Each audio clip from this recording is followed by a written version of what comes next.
টি-20তে বাবরের ফর্ম ওঠানামার মধ্যেই থাকে। ভারত ম্যাচে 7 বলে 5 রান করে সাজ করে ফিরেছেন বাবর। ম্যাচের পরিস্থিতি না বুঝে অযথা আক্রমণ করতে গিয়ে আউট হয়েছেন বাবর আজম। তার ব্যাটিং নিয়ে চলছে কড়া সমালোচনা। বিশ্বকাপের গ্রুপ পর্বের ম্যাচে ভারতের সামনে দাঁড়াতেই পারেনি পাকিস্তান, ফলে 61 রানের বড় ব্যবধানে হেরে গেল পাকিস্তান। এর ফলে নিন্দুকদের সমালোচনার তীরে বিদ্রোহ গোটা পাকিস্তান দল। সাথে সমালোচিত হচ্ছেন তারকা ব্যাটার বাবর আজমও। টি-20তে বাবরের ফর্ম ওঠানামার মধ্যেই থাকে এবং এখন তার ব্যাটিং নিয়ে চলছে কড়া সমালোচনা। ক্রিকবাজের আলোচনায় দিনেশ কার্তিক বলেছেন, আমি কল্পনাও করতে পারি না ইনিংসের শুরুতে বিরাট কোহলি ওই ধরনের শট খেলবে। এটা আসলে আত্মসমর্পণ। জয় পেতে ঠিক কি করতে হবে বা কিভাবে দলের জয়কে কাছাকাছি নিয়ে যাওয়া যায় সেই বিশ্বাসের অভাব এখানে স্পষ্ট। চাপের সঙ্গে মানিয়ে নেওয়ার ক্ষমতায় একজন ক্রিকেটারকে গ্রেট বানায়। সব ম্যাচ তো আর সহজ হবে না যে ক্রিজে গিয়েই কয়েকটি শট খেলে ফেলবেন। সে বাবর এর চেয়েও ভালো ক্রিকেটার।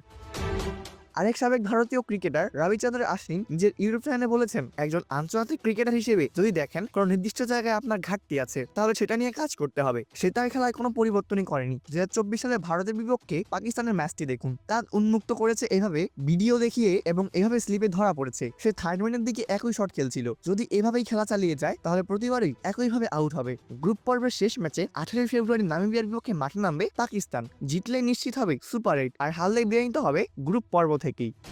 অপূর্ব দাস, প্লে ফাস্ট নিউজ।